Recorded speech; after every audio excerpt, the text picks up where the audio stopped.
का खालसा वाहिगुरु जी की फतेह। सतनाम वाहिगुरु साहिब जी। तीरथ तप दया तप दान।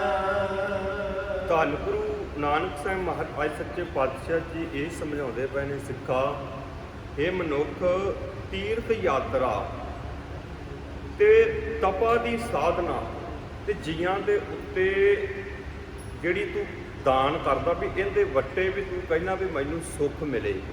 ਹੁਣ ਮਨੁੱਖ ਸੁੱਖ ਦੀ ਭਾਲ ਵਾਸਤੇ ਬਥੇਰੇ ਯਤਨ ਕਰਦਾ ਹੈ। ਹਰੇਕ ਮਨੁੱਖ ਸੁਖੀ ਹੋਣਾ ਚਾਹੁੰਦਾ ਹੈ। ਉਹ ਮਨੁੱਖ ਜਦੋਂ ਦੁਖੀ ਹੁੰਦਾ ਹੈ ਤੇ ਉਸ ਮਨੁੱਖ ਨੂੰ ਆਖਿਆ ਜਾਂਦਾ ਭਾਈ ਤੂੰ ਫਲਾਣੀ ਥਾਂ ਤੇ ਜਾ। ਹੁਣ ਹਰੇਕ ਮਨੁੱਖ ਨੂੰ ਸੁੱਖ ਚਾਹੀਦਾ ਹੈ। ਕੋਈ ਮਨੁੱਖ ਬਿਮਾਰ ਹੋਵੇ ਨਾ, ਹੁਣ ਜਦੋਂ ਉਹ ਮਨੁੱਖ ਬਿਮਾਰ ਹੁੰਦਾ ਤੇ ਇੱਕ ਡਾਕਟਰ ਦੇ ਕੋਲ ਜਾਂਦਾ ਹੈ, ਉਸ ਡਾਕਟਰ ਦੇ ਕੋਲ ਜੇ 2-4 ਦਿਨ ਜਾਂਦਾ ਆਰਾਮ ਨਹੀਂ ਆਉਂਦਾ, ਉਹਨੂੰ ਦੂਸਰਾ ਮਨੁੱਖ ਮਿਲਦਾ ਹੈ। ਉਹ ਕਹਿੰਦਾ ਭਾਈ ਫਲਾਣੀ ਥਾਂ ਤੇ ਡਾਕਟਰ ਹੈ, ਸਾਡਾ ਫਲਾਣਾ ਜਿਹੜਾ ਮਰੀਜ਼ ਸੀ, ਸਾਡਾ ਘਰ ਦਾ ਫਲਾਣਾ ਮੈਂਬਰ ਸੀ, ਉਹਦੇ ਕੋਲ ਗਿਆ ਬਿਲਕੁਲ ਠੀਕ ਠਾਕ ਹੋ ਗਿਆ। ਉਹ ਮਨੁੱਖ ਫਿਰ ਉਸ ਪਾਸੇ ਨੂੰ ਤੁਰ ਪੈਂਦਾ ਹੈ। ਫਿਰ ਉਹਦੇ ਕੋਲ ਜਾਂਦਾ ਕਿ ਉੱਥੋਂ ਵੀ ਉਹ ਮਨੁੱਖ 2-4 ਦਿਨ ਦਾ ਫਿਰ ਅੱਗੇ ਤੁਰ ਪੈਂਦਾ ਹੈ। ਭਾਵ ਕਿ ਮਨੁੱਖ ਠੀਕ ਹੋਣਾ ਚਾਹੁੰਦਾ ਹੈ। ਸਤਿਗੁਰੂ ਜੀ ਕਹਿਣ ਲੱਗੇ ਤੇਰੀ ਬਿਮਾਰੀ ਤਾਂ ਹੀ ਠੀਕ ਹੋ ਸਕਦੀ ਜੇ ਤੂੰ ਇੱਕ ਦੇ ਉੱਤੇ ਵਿਸ਼ਵਾਸ ਰੱਖੇਗਾ। ਕੋਈ ਵੀ ਡਾਕਟਰ ਹੈ ਨਾ, ਉਹ ਆਖਦਾ ਭਾਈ ਤੈਨੂੰ ਵਿਸ਼ਵਾਸ ਰੱਖਣਾ ਪਵੇਗਾ। ਹਾਂ, ਜਿੰਨੇ ਦਿਨ ਮੈਂ ਕਹਾਂਗਾ ਪਰਹੇਜ਼ ਕਹਾਂਗਾ ਉਹ ਪਰਹੇਜ਼ ਕਰਨਾ ਪੈਣਾ ਹੈ। ਦਵਾਈ ਟਾਈਮ ਸਿਰ ਖਾਣੀ ਪੈਣੀ ਹੈ, ਮੇਰੇ ਕੋਲ ਆਉਣਾ ਪੈਣਾ ਹੈ, ਫੇਰ ਹੀ ਤੇਰੀ ਬਿਮਾਰੀ ਉਹ ਜਿਹੜੀ ਦੂਰ ਹੋ ਸਕਦੀ ਹੈ, ਨਹੀਂ ਤਾਂ ਦੂਰ ਨਹੀਂ ਹੋ ਸਕਦੀ। ਹਰੇਕ ਮਨੁੱਖ ਸੁੱਖ ਦੀ ਭਾਲ ਵਾਸਤੇ ਇਸੇ ਤਰ੍ਹਾਂ ਤੀਰਥ ਯਾਤਰਾ ਕਰਦਾ ਏ, ਉਹ ਤਪ ਕਰਦਾ ਏ, ਸਾਧਨਾ ਕਰਦਾ ਏ ਤੇ ਉਹਦੇ ਵੱਟੇ ਧੰਨ ਗੁਰੂ ਨਾਨਕ ਸਾਹਿਬ ਪਾਤਸ਼ਾਹ ਜੀ ਕਹਿਣ ਲੱਗੇ ਮਨੁੱਖ ਕੀ ਭਾਲਦਾ, ਮੇਰੀ ਜ਼ਿੰਦਗੀ ਦੇ ਵਿੱਚ ਸੁੱਖ ਆ ਜਾਵੇ। ਜੇ ਕੋ ਪਾਵੈ ਤਿਨ ਕਾ ਮਾਨ। ਮਹਾਰਾਜ ਕਹਿੰਦੇ ਨੇ ਵੀ ਜੇ ਕੋਈ ਇਹਦੇ ਵੱਟੇ ਉਹਨੂੰ ਕੋਈ ਵਡਿਆਈ ਮਿਲ ਵੀ ਜਾਵੇ, ਸੁੱਖ ਮਿਲ ਵੀ ਜਾਵੇ, ਉਹ ਰਤੀ ਮਾਤਰ ਹੀ ਮਿਲ ਸਕਦਾ ਹੈ। ਭਾਵ ਕਿ ਮਨੁੱਖ ਕਈ ਵਾਰੀ ਆਖਦਾ ਮੈਂ ਦਾਨ ਕੀਤਾ ਇੰਨਾ, ਮੇਰਾ ਨਾਮ ਲਿਖਿਆ ਜਾਵੇ, ਮੈਂ ਇੰਨੇ ਤਪ ਕੀਤੇ ਨੇ ਲੋਕ ਮੈਨੂੰ ਯਾਦ ਕਰਨ, ਮੈਂ ਇੰਨੇ ਤੀਰਥ ਯਾਤਰਾ ਕੀਤੀ ਹੈ ਲੋਕ ਮੈਨੂੰ ਯਾਦ ਕਰਨ। ਧੰਨ ਗੁਰੂ ਨਾਨਕ ਸਾਹਿਬ ਪਾਤਸ਼ਾਹ ਜੀ ਇਹੀ ਸਮਝਾਉਂਦੇ ਨੇ ਉਹ ਵਡਿਆਈ ਰਤੀ ਪਾਤਰ ਹੀ ਮਿਲ ਸਕਦੀ ਹੈ। ਸੁਣਿਆ ਮੰਨਿਆ ਮਨ ਕੀਤਾ ਭਾਉ। ਕਹਿਣ ਲੱਗੇ ਜੇ ਕਿਸੇ ਮਨੁੱਖ ਨੇ ਉਸ ਪ੍ਰਮਾਤਮਾ ਅਕਾਲ ਪੁਰਖ ਵਾਹਿਗੁਰੂ ਦੇ ਨਾਮ ਨੂੰ ਸੁਣਿਆ ਹੈ, ਉਸ ਰੱਬ ਦੇ ਨਾਮ ਨੂੰ ਸੁਣਿਆ ਹੈ, ਸੁਣ ਕੇ ਆਪਣੇ ਮਨ ਦੇ ਵਿੱਚ ਵਸਾਇਆ ਹੈ, ਭਾਵ ਕਿ ਆਪਣੀ ਸੁਰਤੀ ਦੇ ਵਿੱਚ ਟਿਕਾ ਲਿਆ ਹੈ। ਸੁਰਤੀ ਦੇ ਵਿੱਚ ਜਦੋਂ ਟਿਕਾਵੇਗਾ ਮਨੁੱਖ ਨੂੰ, ਉਦੋਂ ਹੀ ਉਸ ਪਰਮਾਤਮਾ ਅਕਾਲ ਪੁਰਖ ਵਾਹਿਗੁਰੂ ਬਾਰੇ ਪਤਾ ਲੱਗੇਗਾ। ਕਈ ਵਾਰੀ ਅਸੀਂ ਸਰੀਰ ਦੇ, ਕਈ ਵਾਰੀ ਮਨੁੱਖ ਨੂੰ ਨਾ ਬਿਮਾਰੀ ਸਰੀਰ ਦੇ ਅੰਦਰ ਹੁੰਦੀ, ਗੁਰਮੁਖ ਪਿਆਰਿਓ ਅਸੀਂ ਬਾਹਰੋਂ ਉਹਦਾ ਇਲਾਜ ਕਰਨਾ ਚਾਹੁੰਦੇ ਹਾਂ, ਬਾਹਰੋਂ ਇਲਾਜ ਕਰਨਾ ਚਾਹੁੰਦੇ ਹਾਂ, ਪਰ ਉਹ ਬਾਹਰੋਂ ਇਲਾਜ ਨੂੰ ਹੁੰਦਾ ਜਿਹੜੀ ਅੰਦਰ ਬਿਮਾਰੀ ਉਹਦਾ ਅੰਦਰੋਂ ਹੀ ਇਲਾਜ ਹੋਵੇਗਾ।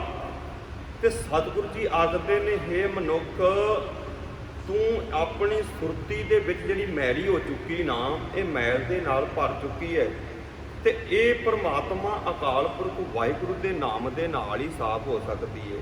ਉਸ ਪਰਮਾਤਮਾ ਅਕਾਲ ਪੁਰਖ ਵਾਹਿਗੁਰੂ ਦੇ ਨਾਮ ਦੇ ਜਦੋਂ ਸੁਰਤੀ ਟਿਕਾਵੇਂਗਾ, ਅਭਿਆਸ ਕਰੇਗਾ, ਨਾਮ ਨੂੰ ਆਪਣੀ ਜ਼ਿੰਦਗੀ ਦੇ ਵਿੱਚ ਲਿਆਵੇਂਗਾ ਤੇ ਫਿਰ ਹੀ ਤੂੰ ਪਰਮਾਤਮਾ ਅਕਾਲ ਪੁਰਖ ਵਾਹਿਗੁਰੂ ਦੇ ਦਰ ਤੇ ਤੂੰ ਪ੍ਰਵਾਨ ਹੋ ਸਕਦਾ ਹੈ। ਤੇ ਫਿਰ ਅਕਾਲ ਪੁਰਖ ਵਾਹਿਗੁਰੂ ਕੀ ਕਰੇਗਾ, ਤੈਨੂੰ ਉਸ ਜਮਾਂ ਤੋਂ ਬਚਾ ਲਵੇਗਾ ਜਿਹੜੇ ਜਮ ਤੈਨੂੰ ਰੋਜ਼ ਸਤਾਉਂਦੇ ਨੇ, ਤੈਨੂੰ ਚੰਬੜਦੇ ਨੇ। ਪਰਮਾਤਮਾ ਅਕਾਲ ਪੁਰਖ ਵਾਹਿਗੁਰੂ ਦੇ ਕੋਲੋਂ ਉਹ ਤੈਨੂੰ ਤੋੜਨ ਦਾ ਯਤਨ ਕਰਦੇ ਹਨ। ਅੰਤਰਗਤ ਤੀਰਥ ਮਨ ਨਾਉ। ਕਹਿਣ ਲੱਗੇ ਅੰਤਰਗਤ ਗੁਰਮੁਖ ਪਿਆਰਿਓ, ਹੁਣ ਸਤਿਗੁਰੂ ਜੀ ਨੇ ਇੱਥੇ ਗੱਲ ਬਿਲਕੁਲ ਕਲੀਅਰ ਕਰ ਦਿੱਤੀ ਹੈ। ਹਾਂ, ਸਾਡੇ ਗੁਰੂ ਸਾਹਿਬਾਨਾਂ ਨੇ ਪੌੜੀਆਂ ਬਣਵਾਈਆਂ, ਸਰੋਵਰ ਬਣਵਾਏ, ਹੁਣ ਅਸੀਂ ਉੱਥੇ ਸਰੀਰ ਦਾ ਇਸ਼ਨਾਨ ਕਰਕੇ ਫਿਰ ਗੁਰੂ ਦੇ ਕੋਲ ਆਉਣਾ। ਗੁਰਮੁਖ ਪਿਆਰਿਓ, ਇੱਥੇ ਸਤਿਗੁਰੂ ਜੀ ਨੇ ਕਿਹਾ ਅੰਤਰਗਤ, ਭਾਵ ਕਿ ਆਪਣੇ ਅੰਦਰੋਂ ਚੁੱਭੀ ਲਾਉਣੀ, ਆਪਣੇ ਅੰਦਰੋਂ ਗਿਆਨ ਨੂੰ ਪ੍ਰਗਟ ਕਰਨਾ, ਆਪਣੇ ਅੰਦਰੋਂ ਗੁਰੂ ਨੂੰ ਪ੍ਰਗਟ ਕਰਨਾ। ਉਹ ਕਿਵੇਂ ਗੁਰਮੁਖ ਪਿਆਰੇ ਨੂੰ ਹੋਵੇਗਾ। ਮਹਾਰਾਜ ਕਹਿਣ ਲੱਗੇ ਹਾਂ ਬਾਹਰੀ ਸਰੋਵਰ ਜਿਹੜੇ ਬਣਾਏ ਨੇ ਉਸ ਸਰੋਵਰਾਂ ਦੇ ਵਿੱਚ ਇਸ਼ਨਾਨ ਕਰਨਾ ਬਹੁਤ ਜ਼ਰੂਰੀ ਹੈ। ਉੱਥੇ ਇਸ਼ਨਾਨ ਕਰਕੇ ਸਰੀਰ ਨੂੰ ਉੱਜਲ ਕਰਕੇ ਤੂੰ ਗੁਰੂ ਦੇ ਕੋਲ ਆਵੀ, ਇਸ ਗੁਰੂ ਦਰਿਆ ਦੇ ਵਿੱਚ ਆ ਕੇ ਇਸ਼ਨਾਨ ਕਰੀ। ਕਈ ਵਾਰੀ ਮਨੁੱਖ ਮਾਫ ਕਰ ਦੇਣਾ ਗੁਰਮੁਖ ਪਿਆਰਿਓ, ਕੱਲਾ ਬਾਹਰੀ ਸਰੋਵਰ 'ਚੋਂ ਇਸ਼ਨਾਨ ਕਰਕੇ ਮਨੁੱਖ ਚਲਾ ਜਾਂਦਾ ਹੈ, ਅੰਦਰ ਗੁਰੂ ਦੇ ਕੋਲ ਨਹੀਂ ਆਉਂਦਾ। ਗੁਰੂ ਦੇ ਕੋਲੋਂ ਨਹੀਂ ਪੁੱਛਦਾ ਸਤਿਗੁਰੂ ਜੀ ਮੈਂ ਬਾਹਰੋਂ ਸਰੀਰ ਨੂੰ ਇਸ਼ਨਾਨ ਕਰਵਾ ਲਿਆ ਏ ਤੇ ਸਤਿਗੁਰੂ ਜੀ ਹੁਣ ਕਿਰਪਾ ਕਰੋ, ਅਰਦਾਸ ਕਰੇ ਹੁਣ ਸਤਿਗੁਰੂ ਜੀ ਮੈਂ ਸੁਰਤ ਦਾ ਇਸ਼ਨਾਨ ਕਰਵਾਉਣਾ ਚਾਹੁੰਦਾ। ਸਤਿਗੁਰੂ ਜੀ ਮੈਂ ਤਨ ਦਾ ਇਸ਼ਨਾਨ ਤਾਂ ਕਰਵਾ ਲਿਆ ਏ, ਹੁਣ ਮੈਂ ਮਨ ਦਾ ਇਸ਼ਨਾਨ ਕਰਵਾਉਣਾ ਚਾਹੁੰਦਾ। ਸਤਿਗੁਰੂ ਜੀ ਇਹ ਕਿਵੇਂ ਹੋਵੇਗਾ? ਤੇ ਸਤਿਗੁਰੂ ਜੀ ਕਹਿਣਗੇ ਆ ਕੇ ਬਾਣੀ ਪੜ੍ਹ, ਬਾਣੀ ਨੂੰ ਸੁਣ, ਬਾਣੀ ਨੂੰ ਸਰਵਣ ਕਰ। ਸੰਗਤ ਦੇ ਵਿੱਚ ਜਦੋਂ ਤੂੰ ਬੈਠੇਗਾ ਨਾ ਤੂੰ ਤੇਰੇ ਮਨ ਦਾ ਇਸ਼ਨਾਨ ਹੋਵੇਗਾ ਤੇ ਤੇਰੇ ਮਨ ਦੇ ਉੱਤੋਂ ਉਹ ਮੈਲ ਲੱਥ ਜਾਵੇਗੀ। ਨਹੀਂ ਤਾਂ ਮਹਾਰਾਜ ਕਹਿਣ ਲੱਗੇ ਇਸੇ ਤਰ੍ਹਾਂ ਦੀ ਗੱਲ ਸਲੋਕ ਵਾਰਾਂ ਦੀ ਵਧੀਕ। ਗੁਰਦੇਵ ਮਾਲਕ ਜੀ ਫਰਮਾਉਂਦੇ ਨੇ ਸਤਿਗੁਰੂ ਜੀ ਕਹਿੰਦੇ ਸਤਿਗੁਰੂ ਜੀ ਮਤਲਬ ਕੱਲਰ ਕੇਰੀ ਛੱਪੜੀ ਕਊਆ ਮਲ ਮਲ ਨਹਾਏ ਅਵਗਣ। ਕਹਿਣ ਲੱਗੇ ਕੱਲਰ ਕੇਰੀ ਛੱਪੜੀ ਕਊਆ ਮਲ ਮਲ ਨਹਾਏ ਨਿਰਮਲ ਨਹਾਵਣ ਨਾਨਕਾ ਗੁਰ ਤੀਰਥ ਦਰਿਆਓ। ਕਹਿਣ ਲੱਗੇ ਨਿਰਮਲ ਨਹਾਵਣ ਨਾਨਕਾ, ਕਹਿੰਦੇ ਅਸਲ ਦੇ ਵਿੱਚ ਨਿਰਮਲ ਨਾਨਕਾ ਗੁਰ ਤੀਰਥ ਦਰਿਆ। ਹੁਣ ਗੁਰੂ ਦੀ ਗੱਲ ਹੋਈ ਗੁਰਮੁਖ ਪਿਆਰਿਓ, ਹੁਣ ਗੁਰੂ ਤੀਰਥ ਕਿਹੜਾ ਹੈ? ਉਹ ਗੁਰੂ ਤੀਰਥ ਧੰਨ ਗੁਰੂ ਗ੍ਰੰਥ ਸਾਹਿਬ ਮਹਾਰਾਜ ਸੱਚੇ ਪਾਤਸ਼ਾਹ ਜੀ ਨੇ ਇਸ ਤੀਰਥ ਦੇ ਉੱਤੇ ਇਸ ਦਰਿਆ ਦੇ ਵਿੱਚੋਂ ਜੇ ਮਨੁੱਖ ਜਦੋਂ ਚੁੱਭੀ ਲਾਵੇਗਾ, ਜਦੋਂ ਇਸ਼ਨਾਨ ਕਰੇਗਾ, ਉਸ ਮਨੁੱਖ ਦੇ ਮਨ ਦੀ ਮੈਲ ਉਤਰਨੀ ਸ਼ੁਰੂ ਹੋ ਜਾਵੇਗੀ, ਉਹਨੂੰ ਰੱਬ ਅਕਾਲ ਪੁਰਖ ਬਾਰੇ ਸੋਝੀ ਹੋ ਜਾਵੇਗੀ। ਉਹਦੇ ਜਿਹੜੇ ਮਨ ਦੇ ਉੱਤੇ ਕਈ ਤਰ੍ਹਾਂ ਦੇ ਵਿਕਾਰ ਕਾਮ ਕ੍ਰੋਧ ਲੋਭ ਮੋਹ ਹੰਕਾਰ ਦਵੈਸ਼ ਨਿੰਦਿਆ ਚੁਗਲੀ ਭਾਵ ਕਿ ਜਿਹੜੇ ਇਹ ਸਾਰੇ ਐਬ ਮਨੁੱਖ ਨੂੰ ਚੰਬੜੇ ਹੋਏ ਨੇ। ਹਾਂ ਤੂੰ ਬਾਹਰੀ ਤਨ ਦਾ ਇਸ਼ਨਾਨ ਕਰਕੇ ਤਨ ਦੀ ਮੈਲ ਲਾ ਕੇ ਗੁਰੂ ਇਸ ਦਰਿਆ ਦੇ ਕੋਲ ਆਉਣਾ ਏ, ਤੂੰ ਇਸ਼ਨਾਨ ਕਰਨਾ ਏ। ਜਦੋਂ ਇਸ਼ਨਾਨ ਕਰੇਗਾ ਫਿਰ ਤੂੰ ਨਿਰਮਲ ਹੋ ਜਾਵੇਂਗਾ। ਮਹਾਰਾਜ ਇਹ ਵੀ ਸਮਝਾਉਂਦੇ ਪਏ ਨਾ ਕੱਲਰ ਕੇਰੀ ਛੱਪੜੀ ਕਊਆ ਮਲ ਮਲ ਨਹਾਏ ਅਵਗਣ ਮੈਲੀ। ਕਹਿਣ ਲੱਗੇ ਅਵਗਣ ਮੈਲੀ ਇਹ ਜਿਹੜੀ ਤੇਰੀ ਮੈਲ ਹੋਈ ਨਾ ਤੇ ਇਹ ਤਾਂ ਹੀ ਦੂਰ ਹੋ ਸਕਦੀ ਜੇ ਤੂੰ ਗੁਰੂ ਤੀਰਥ ਦੇ ਵਿੱਚ ਇਸ਼ਨਾਨ ਕਰੇਗਾ। ਸਤਿਗੁਰੂ ਜੀ ਨੇ ਐਂਟਰੀ ਪੰਕਤੀ ਵਿੱਚ ਬਖਸ਼ਿਸ਼ ਕੀਤੀ ਹੈ ਨਿਰਮਲ ਨਹਾਵਣ ਨਾਨਕਾ। ਨਿਰਮਲ ਨਹਾਵਣ ਨਾਨਕਾ ਗੁਰ ਤੀਰਥ ਦਰਿਆਓ। ਕਹਿਣ ਲੱਗੇ ਗੁਰੂ ਤੀਰਥ ਦੇ ਵਿੱਚ ਜਿਹੜਾ ਇਸ਼ਨਾਨ ਕਰੇਗਾ ਭਾਈ ਉਹੀ ਉਸ ਪਰਮਾਤਮਾ ਅਕਾਲ ਪੁਰਖ ਵਾਹਿਗੁਰੂ ਦੇ ਦਰ ਤੇ ਪ੍ਰਵਾਨ ਹੋ ਸਕਦਾ ਹੈ। ਸਭ ਗੁਣ ਤੇਰੇ ਮੈਂ ਨਾਹੀ ਕੋਏ।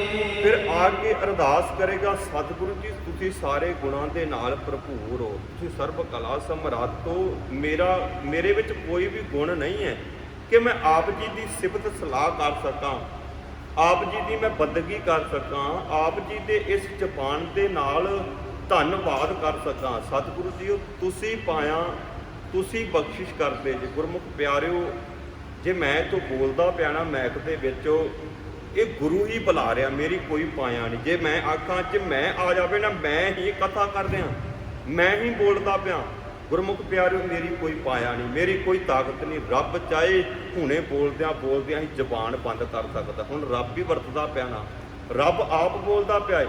ਜੇ ਕੋਈ ਆਖੇ ਮੈਂ ਆਪ ਚੱਲ ਕੇ ਆਉਣਾ ਕਥਾ ਸੁਣਨ ਵਾਸਤੇ, ਮੈਂ ਆਹ ਕੰਮ ਮੈਂ ਕਰਦਾ, ਉਹ ਗੁਰਮੁਖ ਪਿਆਰਿਓ ਜਦੋਂ ਮੈਂ ਵਿੱਚ ਆ ਜਾਂਦੀ ਨਾ ਉਦੋਂ ਮਨੁੱਖ ਘਾਟਾ ਖਾ ਜਾਂਦਾ। ਜਦੋਂ ਆਖਦਾ ਇਹ ਕੰਮ ਜੋ ਵੀ ਕਰਾਉਂਦਾ ਉਹ ਰੱਬ ਕਰਵਾਉਂਦਾ ਮੇਰੇ ਕੋਲ, ਉਹ ਰੱਬ ਕਰਵਾਉਂਦਾ। ਜੇ ਮੈਂ ਕਿਸੇ ਦੀ ਸੇਵਾ ਕੀਤੀ ਰੱਬ ਨੇ ਮੇਰੇ ਵਿੱਚ ਕਰਨਾ ਪਾਇਆ, ਉਹ ਰੱਬ ਨੇ ਬਖਸ਼ਿਸ਼ ਕੀਤੀ, ਮੈਂ ਸੇਵਾ ਕੀਤੀ, ਉਹ ਰੱਬ ਹੀ ਮੇਰੇ ਵਿੱਚ ਵਰਤਿਆ। ਕਈ ਵਾਰ ਮਨੁੱਖ ਜਦੋਂ ਅਰਦਾਸ ਕਰਦਾ ਨਾ ਉਸ ਅਕਾਲ ਪੁਰਖ ਵਾਹਿਗੁਰੂ ਦੇ ਅੱਗੇ, ਹੁਣ ਅਰਦਾਸ ਮਨੁੱਖ ਕਰਦਾ ਏ ਤੇ ਹੁਣ ਕੋਈ ਮਨੁੱਖ ਆ ਕੇ ਮੈਂ ਉਸ ਦੀ ਮਦਦ ਕਰ ਦਿੱਤੀ, ਗੁਰਮੁਖ ਪਿਆਰਿਓ ਉਦੋਂ ਤਾਂ ਉਹਦੇ ਪਿੱਛੇ ਹੰਕਾਰ ਆ ਸਕਦਾ ਵੀ ਮੇਰੇ ਤੋਂ ਸ਼ਾਇਦ ਮੈਂ ਨਾ ਹੁੰਦਾ ਇਸ ਮਨੁੱਖ ਦਾ ਕੋਈ ਹੰਕਾਰ ਇਹਦਾ ਕੋਈ ਮਦਦ ਹੀ ਨਾ ਕਰਦਾ।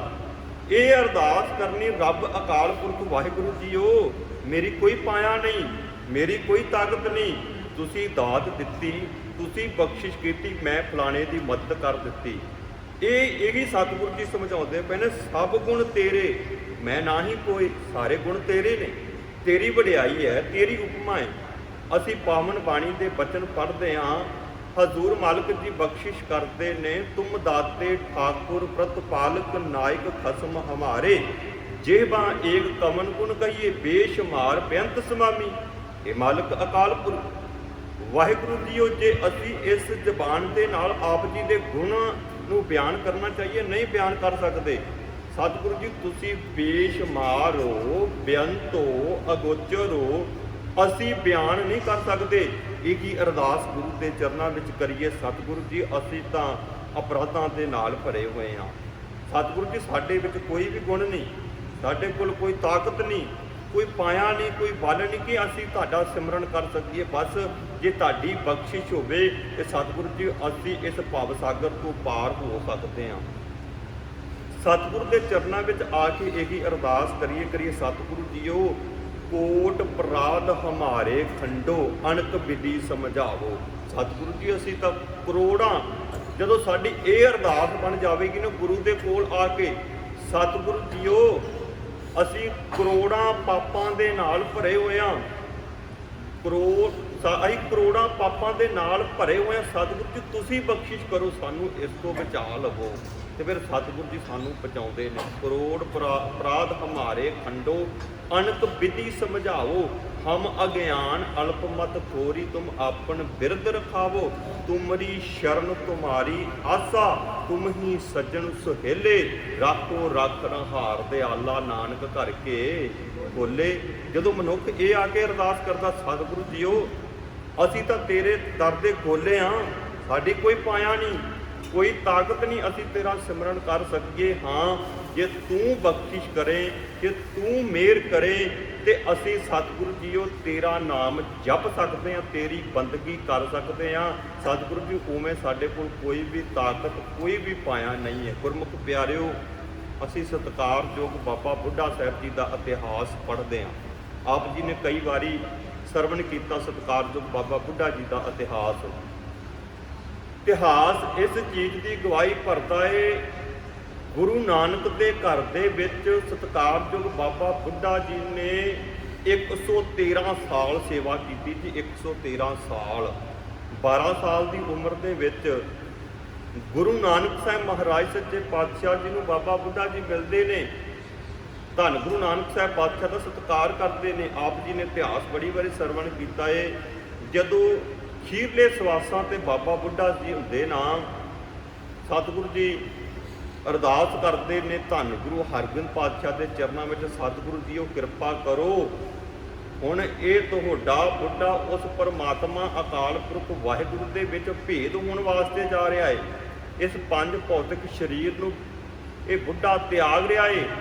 ਭਾਈ ਭਾਨਾ ਜੀ ਬਾਬਾ ਬੁੱਢਾ ਜੀ ਦੇ ਪੁੱਤਰ ਨੇ। ਧੰਨ ਗੁਰੂ ਹਰਗੋਬਿੰਦ ਪਾਤਸ਼ਾਹ ਜੀ ਟਰੋਲੀ ਭਾਈਕੀ ਦੀ ਧਰਤੀ ਤੇ ਸਨ ਜੀ।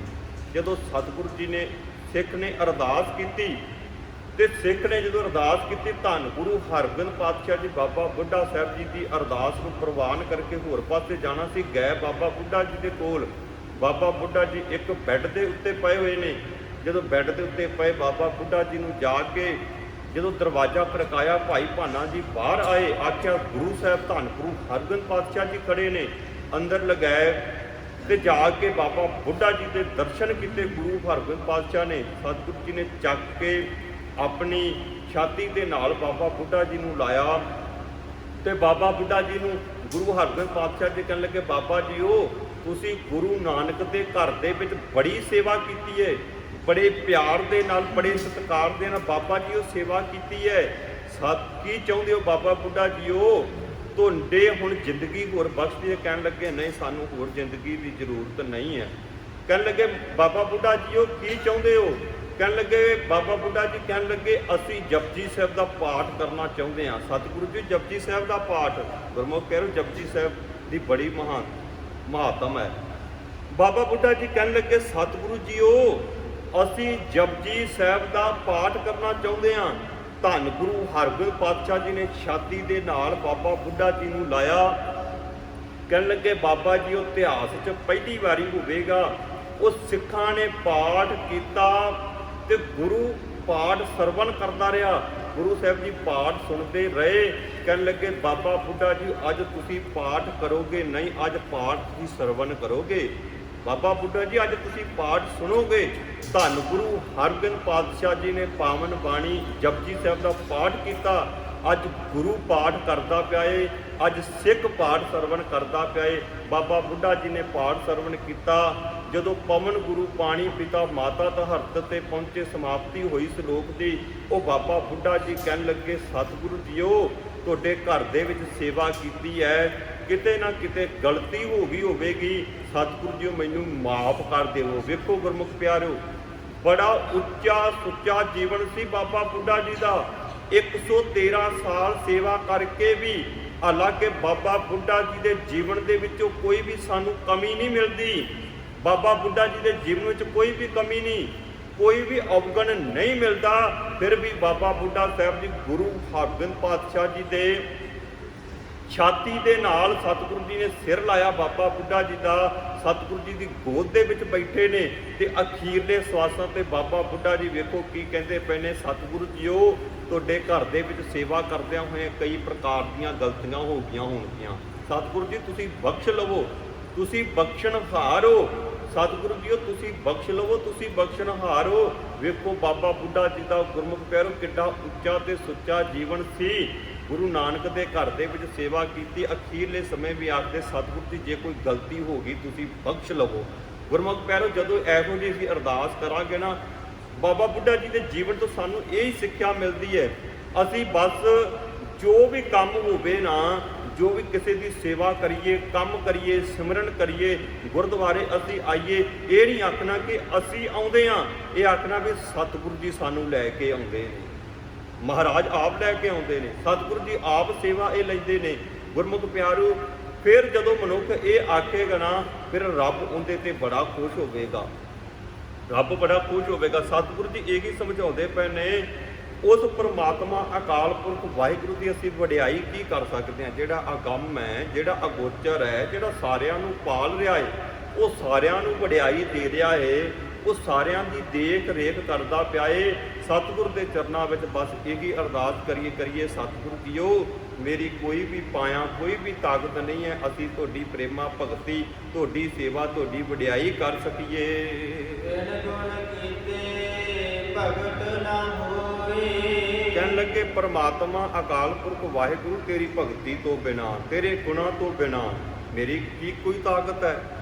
ਸਤਿਗੁਰੂ ਜੀ ਤੇਰੀ ਜੇ ਭਗਤੀ ਨਹੀਂ ਕੀਤੀ, ਤੇਰੇ ਗੁਣਾਂ ਨੂੰ ਮੈਂ ਨਹੀਂ ਧਾਰਨ ਕੀਤਾ, ਤੇ ਸਤਿਗੁਰੂ ਜੀਓ ਫਿਰ ਮੈਂ ਭਗਤੀ ਨੂੰ ਕਿਵੇਂ ਪਾ ਸਕਦਾ ਜੇ ਤੁਹਾਡੇ ਗੁਣਾਂ ਨੂੰ ਮੈਂ ਧਾਰਨ ਹੀ ਨਹੀਂ ਕੀਤਾ। ਵਿਨ ਗੁਣ ਕੀਤੇ ਭਗਤ ਨਾ ਹੋਏ। ਭਾਵ ਕਿ ਜੋ ਗੁਰੂ ਸਮਝਾਉਂਦਾ ਏ, ਜੋ ਗੁਰੂ ਜਿਸ ਰਸਤੇ ਤੇ ਤੋਰਦਾ ਏ, ਭਗਤ ਤਾਂ ਹੀ ਨਾ, ਉਹ ਸਿੱਖ ਤਾਂ ਹੀ ਵਡਿਆਇਆ ਜਾਂਦਾ ਨਾ, ਜਿਹੜਾ ਕੰਮ ਗੁਰੂ ਆਖਦਾ ਏ ਤੇ ਉਹਦੇ ਉੱਤੇ ਚੱਲੇਗਾ, ਫਿਰ ਹੀ ਉਹ ਸਿੱਖ ਕਹਾਵੇਗਾ ਨਾ। ਤੇ ਇੱਥੇ ਸਤਿਗੁਰੂ ਜੀ ਇਹੀ ਸਮਝਾਉਂਦੇ ਪਏ ਨੇ, ਜੇ ਤੇਰੇ ਗੁਣਾਂ ਨੂੰ ਮੈਂ ਧਾਰਨ ਹੀ ਨਹੀਂ ਕੀਤਾ, ਤੇਰੀ ਭਗਤੀ ਨੂੰ ਮੈਂ ਸਿਮਰਿਆ ਹੀ ਨਹੀਂ, ਤੇ ਸਤਿਗੁਰੂ ਜੀ ਮੈਂ ਤੇਰੇ ਦਰ ਤੇ ਕਿਵੇਂ ਪ੍ਰਵਾਨ ਹੋਵਾਂਗਾ। ਸਵਸਤ ਆਖ ਪਾਣੀ ਵਰਮਾਓ। ਕਹਿਣ ਲੱਗੇ, ਇਹ ਜਿਹੜੀ ਮਾਇਆ ਹੈ, ਇਹ ਮਾਇਆ ਦੇ ਵਿੱਚ ਮੈਂ ਪਲਚ ਗਿਆ। ਪਰਮਾਤਮਾ ਅਕਾਲ ਪੁਰਖ ਵਾਹਿਗੁਰੂ ਤੇਰੀ ਬਾਣੀ ਬੜੀ ਸੀ, ਉੱਚੀ ਸੀ, ਸੁੱਚੀ ਸੀ, ਮੈਂ ਤੇਰੇ ਹੁਕਮਾਂ ਨੂੰ ਮੰਨਿਆ ਹੀ ਨਹੀਂ, ਤੇ ਮੈਂ ਤਾਂ ਇਸ ਲੋਕ ਲੱਜਾ ਦੇ ਵਿੱਚ ਹੀ ਲੱਗਾ ਰਿਹਾ। ਸਤਿਗੁਰੂ ਜੀਓ ਤੇਰੀ ਬਾਣੀ ਬੜੀ ਉੱਚੀ ਸੀ, ਸੁੱਚੀ ਸੀ, ਮੈਂ ਬਾਣੀ ਨੂੰ ਸਰਵਣ ਹੀ ਨਹੀਂ ਕੀਤਾ, ਮੈਂ ਬਾਣੀ ਨੂੰ ਸੁਣਿਆ ਹੀ ਨਹੀਂ, ਮੈਂ ਬਾਣੀ ਨੂੰ ਪੜ੍ਹਿਆ ਹੀ ਨਹੀਂ, ਤੇ ਮੈਂ ਤਾਂ ਆਪ ਜੀ ਦੀ ਉਸ ਵੱਖਰੀ ਹਸਤੀ ਨੂੰ ਜਾਣ ਹੀ ਨਹੀਂ ਸਕਿਆ। ਸਤਿਗੁਰੂ ਜੀਓ ਤੁਸੀਂ ਇੰਨੇ ਬੇਸ਼ੁਮਾਰ ਅਗੰਮ ਅਗੋਚਰ ਸਨ। ਸਤ ਸੁਹਾਨ ਸਦਾ ਬਣ ਜਾਓ। ਕਹਿਣ ਲੱਗੇ, ਤੂੰ ਸਦਾ ਹੀ ਖਿੜਿਆ ਰਹਿੰਦਾ ਹੈ ਪਰਮਾਤਮਾ ਅਕਾਲ ਪੁਰਖ ਵਾਹਿਗੁਰੂ, ਤੇਰੇ ਵਿੱਚ ਮੇਰਾ ਮਨ ਸਦਾ ਹੀ ਖੜਾਓ ਹੈ। ਜੇ ਮੈਂ ਤੈਨੂੰ ਸਿਮਰਦਾ, ਜਿਹੜੇ ਸਿਮਰਦੇ ਨੇ ਉਹ ਹਮੇਸ਼ਾ ਹੀ ਖੜਾਓ ਦੇ ਵਿੱਚ ਰਹਿੰਦੇ ਨੇ, ਹਮੇਸ਼ਾ ਹੀ ਚਿਹਰੇ ਦੇ ਉੱਤੇ ਨੂਰ, ਹਮੇਸ਼ਾ ਹੀ ਉਹਨਾਂ ਦਾ ਦਿਲ ਜਿਹੜਾ ਖੁਸ਼ ਰਹਿੰਦਾ ਹੈ। ਜਗਤ ਰਚਨ ਵਾਲਾ ਤੂੰ ਹੈ, ਤੇਰੇ ਗੁਣਾਂ ਨੂੰ ਮੈਂ ਕਦੋਂ ਅਪਣਾਵਾਂਗਾ, ਕਦੋਂ ਅਪਣਾਵਾਂਗਾ। ਸਤਿਗੁਰੂ ਜੀ ਇਹ ਮੈਨੂੰ ਤੁਸੀਂ ਮੇਰੇ ਉੱਤੇ ਬਖਸ਼ਿਸ਼ ਕਰੋ। ਤੂੰ ਹਮੇਸ਼ਾ ਹੀ ਖਿੜਿਆ ਰਹਿੰਦਾ ਹੈ, ਮੈਂ ਵੀ ਖਿੜਨਾ ਚਾਹੁੰਦਾ ਹਾਂ, ਮੈਂ ਵੀ ਖਿੜਨਾ ਚਾਹੁੰਦਾ। ਜੇ ਗੁਰਮੁਖ ਪਿਆਰਿਓ ਅਸੀਂ ਖਿੜਨਾ ਚਾਹੁੰਦੇ ਹਾਂ, ਸੁੱਖ ਚਾਹੁੰਦੇ ਹਾਂ, ਤੇ ਜੇ ਅਸੀਂ ਕਹਿੰਦੇ ਆ ਵਾਕਿਆ ਹੀ ਜਿੱਦਾਂ ਦਾ ਸਾਡਾ ਗੁਰੂ ਹੈ ਅਸੀਂ ਉਦਾਂ ਦੇ ਬਣਨੇ ਚਾਹੁੰਦੇ ਆ, ਫਿਰ ਜੋ ਗੁਰੂ ਸਾਨੂੰ ਸਮਝਾਉਂਦਾ ਗੁਰਮੁਖ ਪਿਆਰੋ ਸਾਨੂੰ ਉਦਾਂ ਕਰਨਾ ਪਵੇਗਾ। ਜਿਸ ਰਸਤੇ ਤੇ ਮਾਰਗ ਤੇ ਗੁਰੂ ਤੁਰਦਾ ਉਸ ਰਸਤੇ ਦੇ ਉੱਤੇ ਤੁਰਨਾ ਪਵੇਗਾ। ਹਾਂ, ਸੁੱਖ ਕਾਹਦਾ ਹੈ? ਸਤਿਗੁਰੂ ਕਹਿੰਦੇ ਸੁੱਖ ਤੇਰੀ ਜ਼ਿੰਦਗੀ ਵਿੱਚ ਆ ਸਕਦਾ ਹੈ। ਹੁਣ ਸਤਿਗੁਰੂ ਜੀ ਕਹਿਣ ਲੱਗੇ ਤੂੰ ਜੇਕਰ ਸਾਰੇ ਐਬ ਛੱਡ ਦੇਵੇ ਨਾ, ਹੰਕਾਰ ਛੱਡ ਦੇਵੇ, ਤੂੰ ਕਾਮ ਕ੍ਰੋਧ ਲੋਭ ਮੋਹ ਹੰਕਾਰ ਦਵੈਸ਼ ਨਿੰਦਿਆ ਚੁਗਲੀ ਛੱਡ ਦੇਵੇਂਗਾ, ਤੇਰੀ ਜ਼ਿੰਦਗੀ ਵਿੱਚ ਸੁੱਖ ਆ ਜਾਵੇਗਾ। ਹੁਣ ਦੁਖੀ ਮਨੁੱਖ ਕਿਉਂ ਹੁੰਦਾ ਹੈ? ਮਨੁੱਖ ਹੁਣ ਕਈ ਵਾਰੀ ਮਨੁੱਖ ਨੂੰ ਉਹ ਚੀਜ਼ ਮਿਲਦੀ ਨਹੀਂ ਤੇ ਉਸ ਚੀਜ਼ ਨੂੰ ਲੈਣ ਵਾਸਤੇ ਮਨੁੱਖ ਭੱਜ ਦੌੜ ਕਰਦਾ ਹੈ। ਹੁਣ ਚੀਜ਼ ਅਸਲ ਦੇ ਵਿੱਚ ਉਹਦੀ ਕੋਈ ਪਾਇਆ ਨਹੀਂ, ਤਾਕਤ ਨਹੀਂ। ਹੁਣ ਮਨੁੱਖ ਨੇ ਮੰਨ ਕੇ ਚਲੋ ਗੱਡੀ ਲੈਣੀ ਹੋਵੇ ਪਰ ਮਨੁੱਖ ਦੀ ਪਾਇਆ ਨਹੀਂ, ਤਾਕਤ ਨਹੀਂ, ਪੈਸਾ ਨਹੀਂ ਕੋਲ।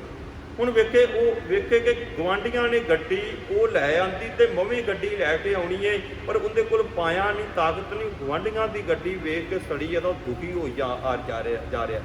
ਉਹ ਨਿੱਤਾ ਪ੍ਰਤੀ ਵੇਖਦਾ ਵੀ ਦੁਖੀ ਹੁੰਦਾ ਜਾ ਰਿਹਾ। ਸਤਿਗੁਰੂ ਜੀ ਕਹਿਣ ਲੱਗੇ ਆ ਫਾਲਤੂ ਦਾ ਤੂੰ ਦੁੱਖ ਲੈ ਰਿਹਾ, ਕਿਸੇ ਦੀ ਟੈਨਸ਼ਨ ਤੂੰ ਲੈ ਰਿਹਾ। ਹਾਂ, ਤੂੰ ਮਿਹਨਤ ਕਰ, ਸਟਰਗਲ ਕਰ, ਤੂੰ ਆਪਣੀ ਮਿਹਨਤ ਕਰਕੇ ਲਵੇਂਗਾ ਤੇਰੇ ਅੰਦਰ ਵੀ ਖੇੜਾ ਆ ਜਾਵੇਗਾ। ਤੂੰ ਮਿਹਨਤ ਕਰਕੇ ਲਵੇਂਗਾ ਤੈਨੂੰ ਵੀ ਖੁਸ਼ੀ ਮਿਲ ਸਕਦੀ ਹੈ, ਵੀ ਸੜਨ ਦੀ ਲੋੜ ਨਹੀਂ। ਤੂੰ ਮਿਹਨਤ ਕਰ, ਤੂੰ ਮਸ਼ੱਕਤ ਕਰ। ਇਹ ਪ੍ਰਮਾਤਮਾ ਅਕਾਲ ਪੁਰਖ ਵਾਹਿਗੁਰੂ ਦੇ ਅੱਗੇ ਅਰਦਾਸ ਕਰ, ਸਤਿਗੁਰੂ ਜੀ ਮੇਰੇ ਦੇ ਉੱਤੇ ਵੀ ਤੁਸੀਂ ਮਿਹਰ ਕਰੋ, ਤੁਸੀਂ ਮੇਰੇ ਉੱਤੇ ਵੀ ਸਤਿਗੁਰੂ ਜੀ ਕਿਰਪਾ ਕਰੋ, ਜਿਹੜਾ ਇਹ ਖੜਾਓ ਮੇਰੇ ਅੰਦਰ ਵੀ ਆ ਜਾਵੇ। ਕਵਣ ਸੁਨੇਲਾ ਬਖਤ ਕਵਣ ਮਹਾਰਾਜ ਕਵਣ ਵਾਰ।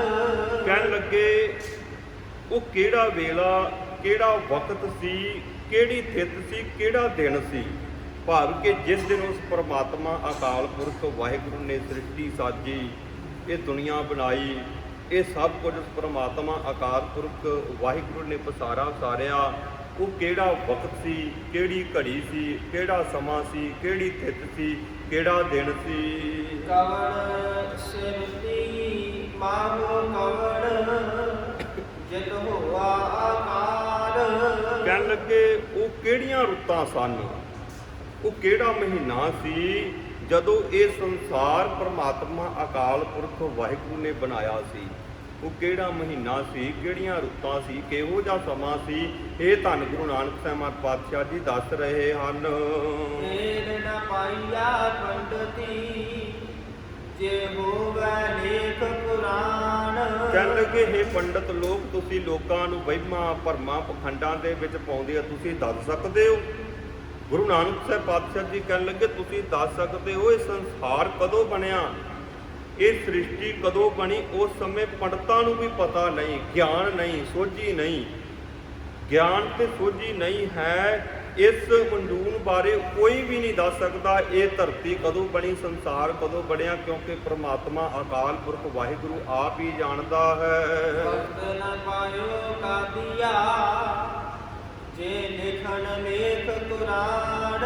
ਕਹਿਣ ਲੱਗੇ ਉਸ ਸਮੇਂ ਕਾਜ਼ੀਆਂ ਨੂੰ ਖਬਰ ਨਾ ਲੱਗ ਸਕੀ, ਪਤਾ ਨਾ ਲੱਗ ਸਕਿਆ, ਨਹੀਂ ਤਾਂ ਉਹ ਲੇਖ ਲਿਖ ਦਿੰਦੇ, ਉਹ ਵੀ ਲੇਖ ਇੱਕ ਗ੍ਰੰਥ ਲਿਖ ਦਿੰਦੇ ਕਿ ਇਦਾਂ ਸ੍ਰਿਸ਼ਟੀ ਬਣੀ, ਇਦਾਂ ਸਭ ਕੁਝ ਹੋਇਆ।